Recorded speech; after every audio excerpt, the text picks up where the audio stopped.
Are we calling this off market for now? I don't hate it. I kind of like it. I don't mind Off it. market? Be like, off market In the dog with pound. Alex Nickla. God damn it. The dog pound. I got some good insight from people and some good answers, but I like off market. Get everyone's opinion and then just say, screw you. Fuck you, here's mine. Yeah, that's exactly correct. So you just wasted everybody's time before we Yeah, but I got a lot of engagement. This is off market with Alex Nickla. That's what we're going to call this give show. everyone kind of the rundown of what our schedule looks like today and what. Well, before we get into that, I'm going to talk about why we're back, why we're doing this again. We've decided to start documenting our days like this, days where there's things going on that we think are valuable, and basically doing a short vlog style video. I stopped doing these 5 to 6 years ago, and for a handful of different reasons, but a lot has changed since then. Shit ton has changed since then. I've got 2 children. Our business has grown and expanded. At that time, I didn't have any investment properties. I wasn't investing in real estate yet. I was still learning. Just a lot happened. This was right before COVID-ish. And now I took a lot of time to think about why we would do this again. And the reason number 1 is because I think it'd be really cool for my kids to be able to look back at this one day and watch and see what their dad was like. And I think that would be cool for me to have. Like, I wish I had, I don't know, videos to watch with my grandfather doing cool shit and my dad. And I just think that sounds cool. And so I hope that I can make these and my kids learn from it and they see what their dad is like. And also they can learn from it in a lot of ways. And then secondly, hopefully providing you guys with some information and value as to what it is that we do on a daily basis, helping real estate agents learn and see what it looks like, helping people who are interested in investing in real estate, helping people just kind of see what the business is like, have real conversations with negotiations and clients, seeing hands-on experience as to what it is that we do, and here in Northwest Indiana. So my name is Alex Nickla. We have a team called the Nickla Group, and we're at Realty Executives Premier. That's our brokerage. And we're right here in downtown Crown Point, which is where I am born and raised. And this is where we're from. So I have the blessing of running a small business in the town that I was born. I was born 2 miles south of here at St. Anthony's Medical Center. And the whole point of this is I'm not the guy that is going to be the most, and this is not the show or the vlog or whatever, that's going to be the most exhilarating type shit. I'm not the wealthiest dude in the world. There's tons of more people you could listen to talking about business and money and finance. My goal would be to give the small business owner, salesperson, just starting, or experienced salesperson, or sales team leader, sales business owner, which is an investor in real estate, some knowledge as to what it is that we do and how that they could learn. And so, but also at the same token, my priority above all things is my faith as well as my family.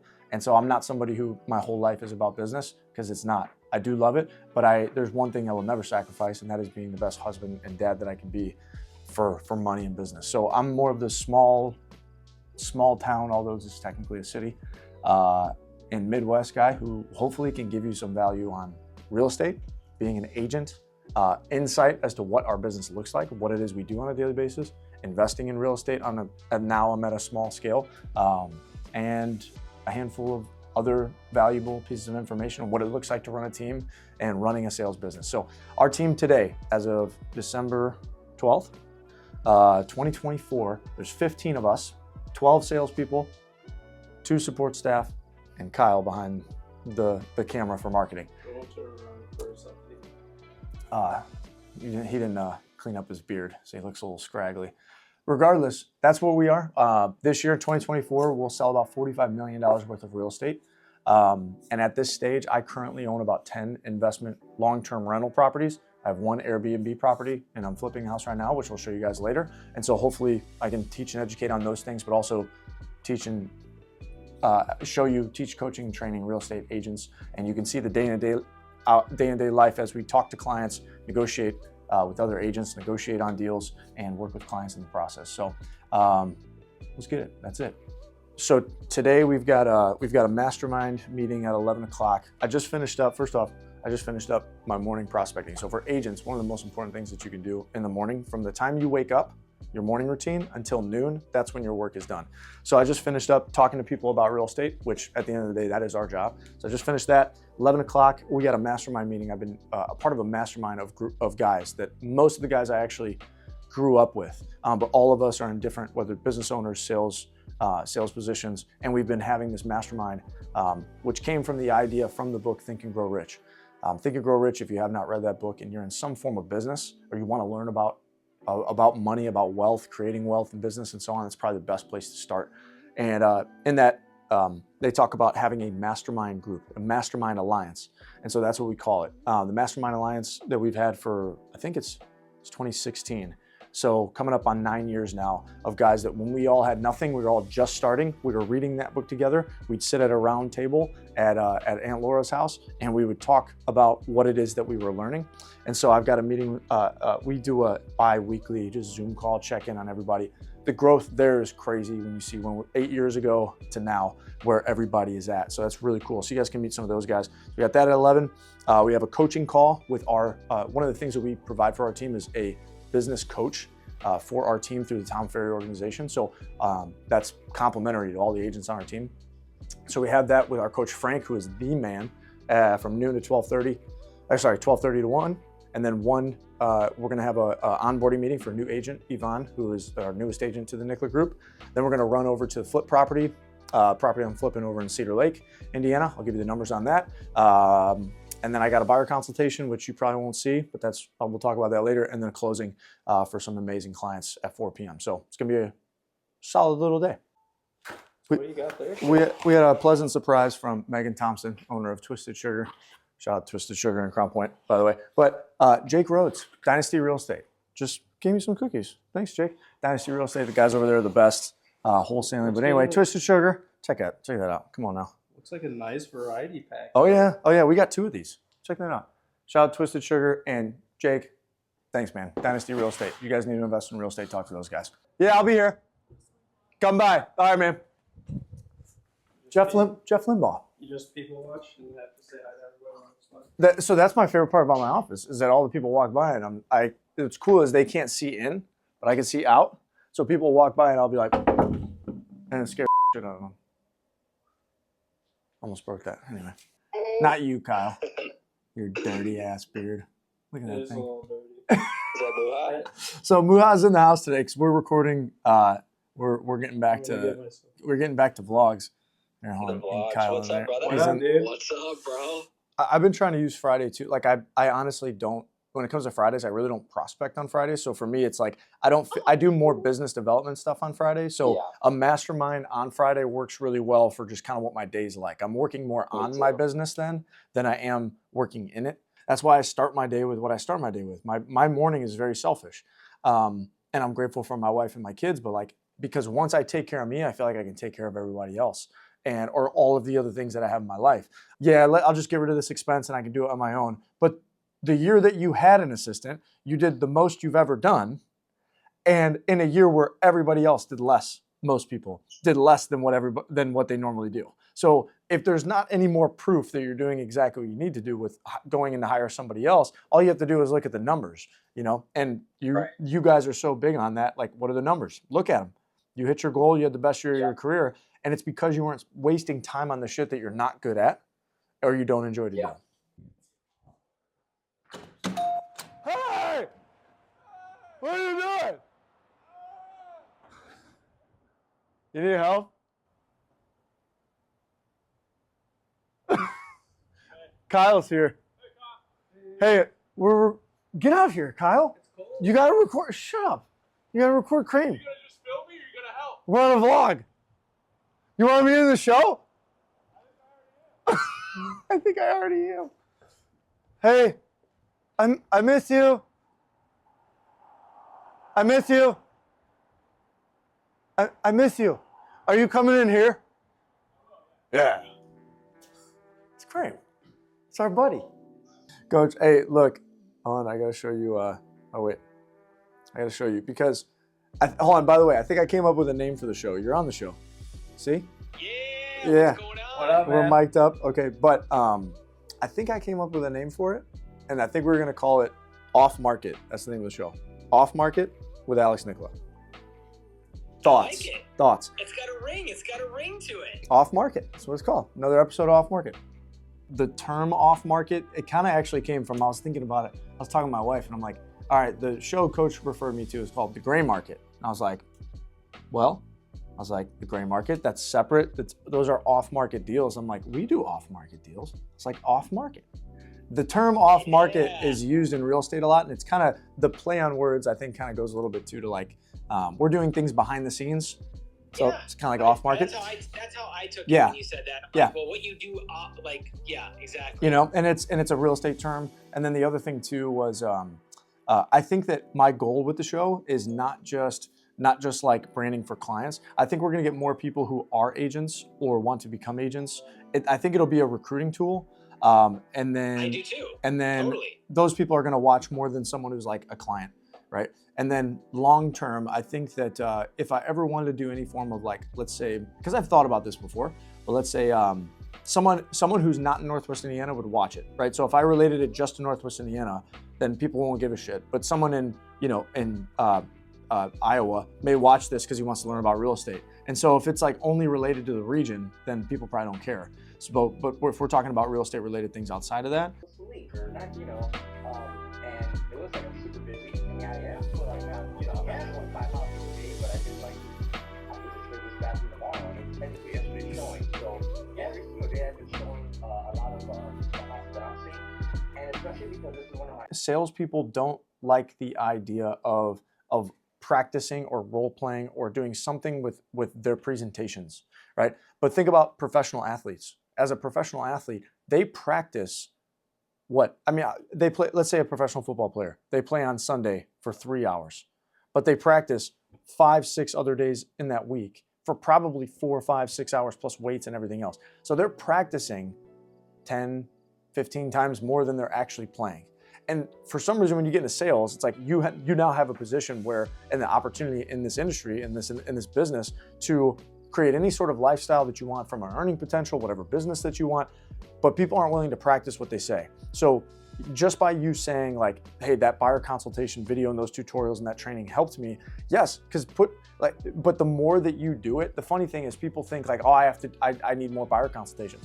No, if you practice what you're doing in your buyer consultation over and over and over again, you're gonna force yourself to do more buyer consultations with actual real people. When they get into sales, they get a lead and they get an opportunity, right? So you get this opportunity and it's like, well, I don't wanna mess this up. Should I do this? Should I do that?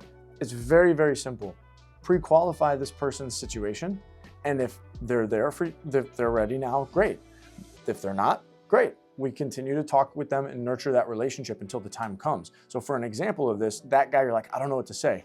Well, let me give you an idea. That's why I recommended the book by Phil Jones, Exactly What to Say, right? But then secondly, that's also why we have these scripts, objection handlers, and so on. The quote that we like to use is, selling is not telling, selling is asking questions. The best salespeople ask the best questions. The thing that people like to talk about the most, what's the number one thing people like to talk about the most? Themselves. So just the best salespeople let other people talk about themselves the whole time. The best people in which again, our job is not selling. We use the term salesperson. We are, serving, we're helping, we're guiding them in the process. And the only way you do that is by asking questions. This makes so much more sense. You're with Muaz, so you answer the phone like a grouchy Kyle, dude. What are you talking about, man? Shut up, fish. That's how you gave it up. I wouldn't have known he was there unless you said that. You're an idiot. Hey, Zach. Oh, dude, literally just poisoning the town of Crown Point. Hey, it was nice for you to show up on the mastermind meeting today. Yeah, Kyle. You're such a fucking parasite, dude. Yeah, but at least I show up for the now mastermind. that I know you're spying on him, I'm definitely not gonna hop on. I haven't. I was supposed to be intermittent fasting. It's 2:00. I haven't eaten. But how many cookies is that? You're too It's close. none of your damn business. You're too close. Mind your business, Kyle. Okay. Okay. So why can't I'm confused. The lien is on the property that he currently owns. Why wouldn't those things be paid off when he sells? Right. So is the lender requiring that he pays it on the purchase? paid. It's got to be able to be switched. It doesn't make sense why they would put it on the buy. It's got to be able to be. Yes. Okay. Yeah. There's no. It doesn't make sense. It doesn't make sense to me why they would require that. Let me talk with Chad and see if Chad can put it on the sale. So, but she already signed. Oh, it is on. It is on there. Oh, it is on the CD that she signed this morning? Yes. Oh, okay. Then I'm going to tell Fairway, hey, it's on the property, because I got your message on that. I'm like, maybe that's why she agreed to sign. It doesn't make sense. It's paid off. If it's paid off, it's taken care of. Like, I don't see why not. So let me call Chad and see what the hell's going on. Okay. Okay. All right, let me know. Thanks, Dad. Right. Bye. So this is a property that I just bought to flip. So a lot of people, everyone watches the shows, flipping and buying things. I don't like really selling properties that I own. I like to buy things, keep them, and hold them for rentals or hold long-term properties. So I have mostly long-term rentals, but this was an opportunity that I saw and felt we should go for it. So we're here in Cedar Lake. I'll take you guys through. Watch your step, Kyle, because you're gonna fall through there. Property, so it's a 2-bedroom, 1-bathroom in Cedar Lake with some, it's honestly not that bad, but the problem with it is, so in Cedar Lake, this area, a lot of like houses are basically like added onto over time. So you can't really see it in this video, but a lot of the floors are slanted. So we have to do some evening of floors. But I'll kind of like walk you through the number breakdown. So first thing is here in the living room, it's a little 2-bed, 1-bath house. Main living room is right here. It's in 2 bedrooms here. So what we're gonna do is we are going to open up this wall and make it all one open concept living, kitchen, dining space.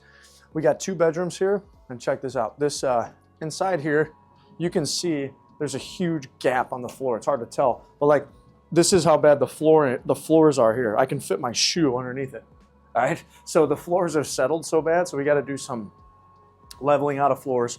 So that I have no idea what it's going to cost yet until we open it up and find it out. So what are some of like the parameters that you're looking for when selecting a house or like a flip and stuff like that? Like So when I buy something, number one, what I like about this is location. This is Cedar Lake, but it's Crown Point schools. So a lot of people want to buy houses that are in the Crown Point Community School District because it's a great school district. So because of that, I like that school district. It's really sellable. Number two, there's a lot of demand for affordable housing, and trying to buy a house in Crown Point schools that's under 200,000 is almost non-existent. So this property here, when it's done, it's only a 2-bed, 1-bath. It's like 800 square feet. It's a corner lot, so it's a single family house, and it has a 1.5 car garage over there. So you factor those things in, you're probably looking at about a $200,000 house here when it's all done. And so because of that, because of the school district and the work that's needed, this is actually more that I normally would take on. I don't like doing structural stuff. I don't like doing that. I don't like knocking down walls if I don't have to, but I don't. That's a load-bearing wall too, so we'll get into that in a second.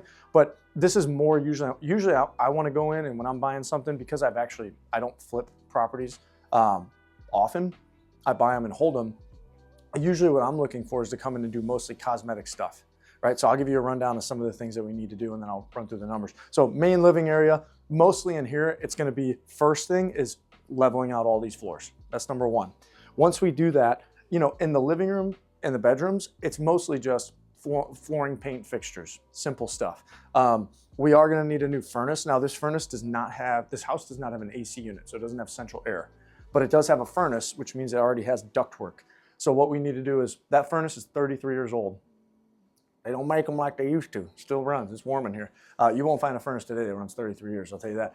But we do have to replace that because we have to put an AC coil in there, and then we can put an actual AC unit in on this house. So this kitchen's probably gonna be about $10,000. We're gonna reconfigure it, put an island in. So this will be about 10 to 12 grand once you put in countertops. Bathroom, usually a full bathroom is gonna cost you about $8,000 or so. New tub surround, new vanity, all that, drywall. Toilet's fine. And this room in here needs insulation because it's not insulated, and it's where all the utilities and stuff are. And then other things, like, again, you can see this is really hot. Like I literally, like, you could put a pen or marbles here, they all roll that way. So we've got to level floors out, and what we could get into that, not too sure. It's kind of a risk and a gamble. Then on the outside, we got to redo that deck. So we got to do that. And when you factor all this in, my contractor came through, Dave McLean, who's awesome. Dave came through and said, you're probably looking all in around close to $70,000 worst case scenario is 80. So let's run through those numbers. We bought it for $71,000. Let's say we put $80,000 into it to do everything. This thing's completely redone. That's $151,000. We're gonna have roughly $2,500 in holding costs, sales costs, taxes, title fees, everything else involved. We have about $71,000 to buy it. About, let's call it $80,000 in, or let's just call it 75 grand in renovations work. We're gonna have about $5 grand in appliances, holding costs between utilities and interest, and I'll get to that in a second. It's gonna be about $3 grand. Hardware, fixtures, things like that, probably about $2,000. My maintenance manager, who's my dad, shout out to Pops, probably gonna have a couple grand worth of work in here.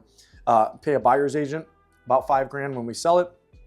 Title fees, $1,500, taxes, call it $1,000. We're all in for about 165 grand with a sales price. I think it could sell for 199. So sell it for 200 grand, it's about a $35,000 profit. Now the nice part about this is that the way we're actually doing this is we're actually buying it with a line of credit. So this is where real estate gets interesting because I have a property that's worth a lot more than this. So, or that has a lot of equity, excuse me. And that equity, let's say that equity is, well, I went to the bank and I got a line of credit on that equity, right? So we're using equity from another property to actually buy this, renovate it, and sell it and make money. So the way that you do that is through, in this situation, it's called a HELOC. It's a home equity line of credit. We have a property we took a line of credit on, and we're using that to buy this and renovate it and make the profit. So that's one way when you can use real estate to buy other real estate. Now that can get risky if you don't know what you're doing because you're borrowing money to buy real estate, which the more money that you borrow, the more risk that you have. In this situation, I feel pretty confident the worst case scenario is some form of a small profit. But regardless, you know, I'm looking for something that the property itself is not too bad. You know, it's the leveling of the floors is the downside. And getting all that figured out, making sure the structural sound is all good and the floors are all even and stuff. But yeah, those are the main things. Hoping to walk away with about 35 to 40 grand in profit on this one. Yeah, and then go from there. Now I'm actually gonna go home midday. I'm gonna go hang out with my kids. My wife has some stuff to do. I'm gonna go hang out with my kids for a little bit, take care of them, which I think is probably without a doubt, those are my two main priorities, is my wife and my kids. So I'm excited for that and I'm grateful to have a career where I can do that. Then I got a buyer consultation for someone who's looking to buy their first home at 3:30 and then a 4 o'clock closing for some amazing clients who are selling their house and buying a new one.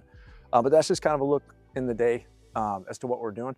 Again, my goal here is to hopefully create some value for the things that we're doing.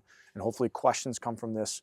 Hopefully it's entertaining and it's fun, but just giving you an idea kind of what it looks like in the real estate world and on a small scale in a small town in Midwest on a freezing ass day in Crown Point, Indiana. Thanks, Kyle. Thank you guys for watching. Peace. Thank you.